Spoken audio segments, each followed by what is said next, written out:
నమస్కారం.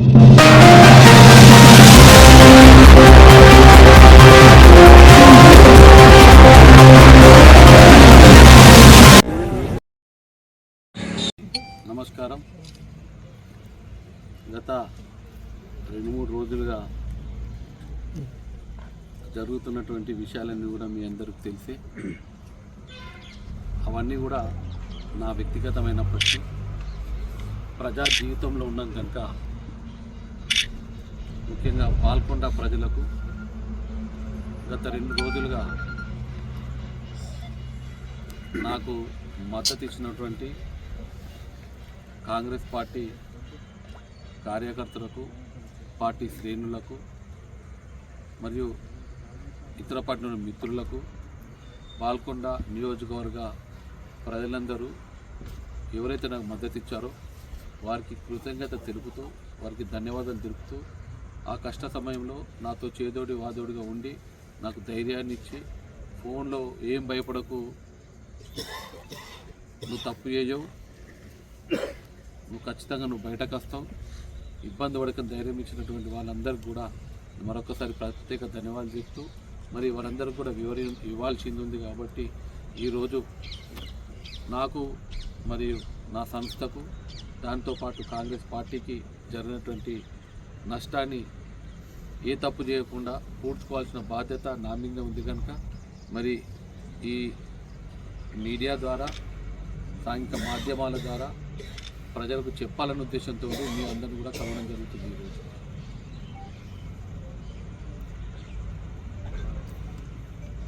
ఇదంతా కూడా వ్యక్తిగతం, కానీ కొంతమంది కుట్రదారులు రాజకీయ కోణంలో ఆలోచించి నన్ను బదనాం చేయడానికి ప్రయత్నించడం విషయం మీ అందరికీ కూడా తెలిసి. ఈ విషయం కోర్టులు ఉంది, దీన్ని ఎక్కువ మాట్లాడద్దు. కాకపోతే బాధ్యత లేని వ్యక్తులు చేసినటువంటి పనికి వివరించుకోవాలా, మళ్ళీ కోర్టుకు కూడా అవసరమైతే చెప్పుకోవాల్సిన పరిస్థితి వస్తుంది కనుక నేను ఎక్కువ మాట్లాడకుండా ఒక 2 విషయాలే దీనిపైన మాట్లాడి, దీని వెనుక ఏం తతంగం జరిగింది, ఎందుకింత పెద్ద ఎత్తున దుష్ప్రచారం చేసిండ్రో దాని మీద మాట్లాడతాను. ముఖ్యంగా బస్సుల మీద 5% స్లాబ్ ఆర్ 12 లేదా 12% స్లాబ్ ఉంటుంది. ఒకవేళ 12% స్లాబ్ పెట్టుకుంటే కస్టమర్ నుంచి 12% కలెక్షన్ చేసి ఏవైతే వస్తువులు మనం కొంటామో ఆ వస్తువుల ద్వారా ఏదైతే GST కడతామో దాన్ని క్రెడిట్ తీసుకోవచ్చు, మాఫీ చేసుకోవచ్చు అనే ఉద్దేశంతో గవర్నమెంట్ 12% వసూలు చేసుకొని 12% కట్టే దాంట్లో మనం ఏవైతే వస్తువుల ద్వారా ఇతర కంపెనీలకు GST కట్టామో ఆ GST అంతా రాబట్టుకోవచ్చు అనే ఉద్దేశంతో తెలంగాణలో 12% ఛార్జ్ చేయడం జరిగింది. మరి GST వ్యవస్థలో ఈ రాష్ట్రంలో 12% వేస్తే పక్క రాష్ట్రాల్లో 12% వేయాలని ఇక్కడ ఖచ్చితంగా లేదు, 5% వేసుకోవచ్చు అనే నిబంధన ఉంది. మరి ఆ నిబంధనకు లోబడి రాష్ట్రంలో 5% 12% ఛార్జ్ చేస్తూ పక్క రాష్ట్రాన్ని మహారాష్ట్ర కానీ, కర్ణాటక కానీ, గుజరాత్ కానీ, పూణే కానీ, అహ్మదాబాద్ కానీ, మధ్యప్రదేశ్ కానీ, మహారాష్ట్ర కానీ, ఛత్తీస్గఢ్ కానీ, ఒరిస్సా కానీ ఎక్కడ రాష్ట్రాల్లో వ్యాపారం చేసినా 5% వేసుకునే వెసులుబాటు GST మనకు కల్పించింది. మరి దాంట్లో భాగంగా ఇక్కడ 12% వేస్తూ పక్క రాష్ట్రంలో 5% ఛార్జ్ చేసి గవర్నమెంట్ కూడా టైం టు టైం చెల్లించబడుతుంది.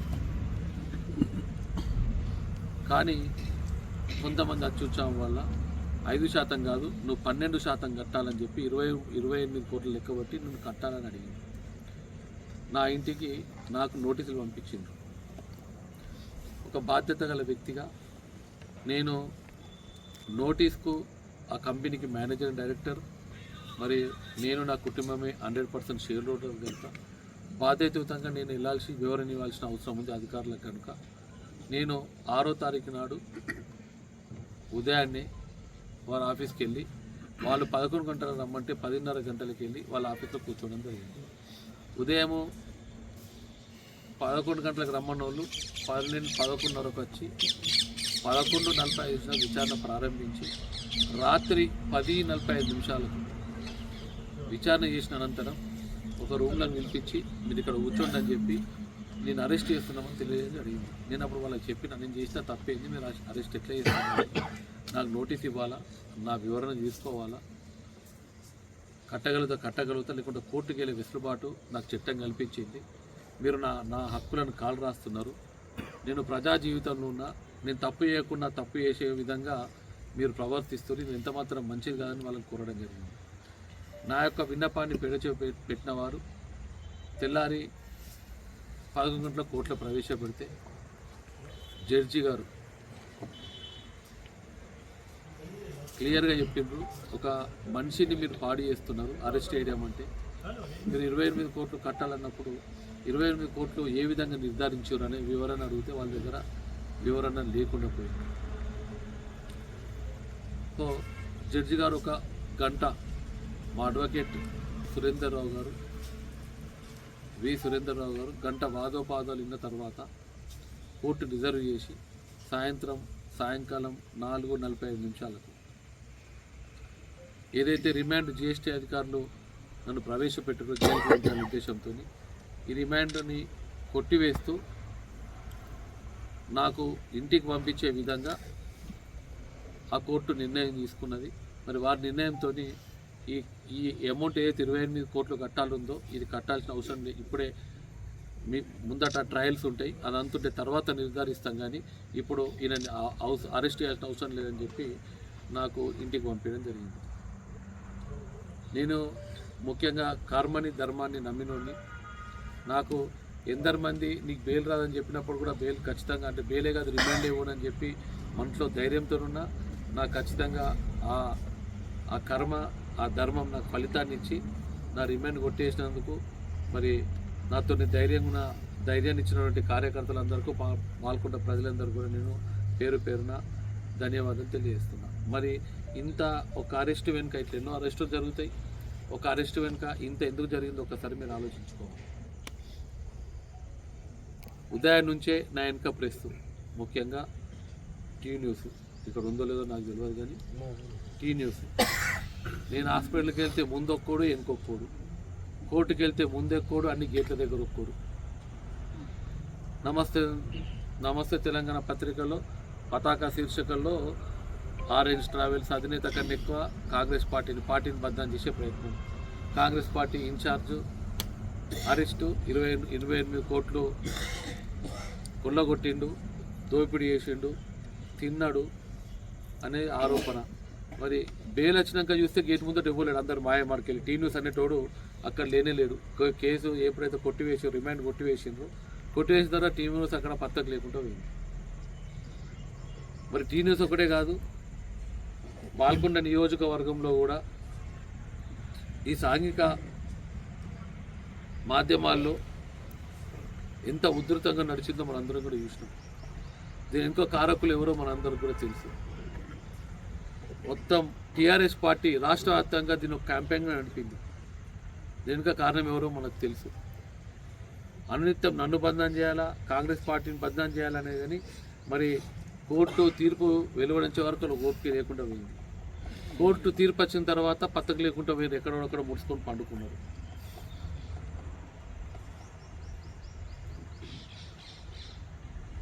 ముఖ్యంగా దీని ఎన్నుకున్నదో నేను ప్రత్యేకంగా పేరు చెప్పాల్సిన అవసరం ఏం లేదు.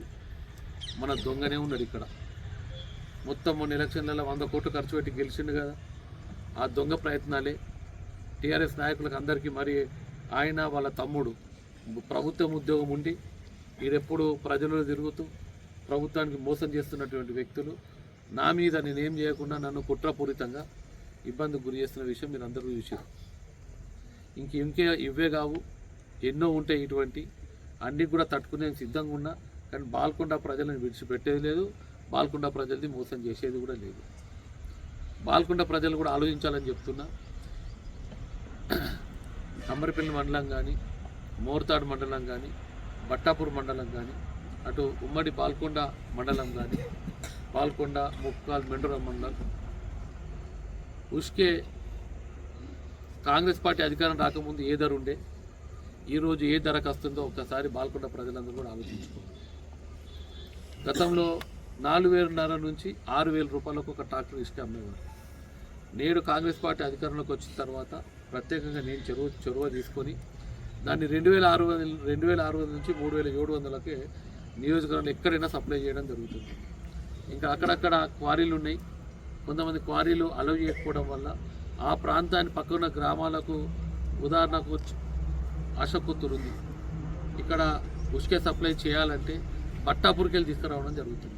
సో అటువంటి వారికి 2700, 2900కు 3,000 రూపాయలకు ఇవ్వాల్సిన పరిస్థితి ఏర్పడింది. ఎందుకంటే బట్టాపూర్ ఎక్కడ, అశకుత్తూరు ఎక్కడ, పక్కకు ఉన్నటువంటి గ్రామాలు ఉన్నప్పటికీ కానీ అక్కడ ఉన్నటువంటి ప్రత్యేక పరిస్థితుల వల్ల ఆ గ్రామస్తులు మా భూగర్భ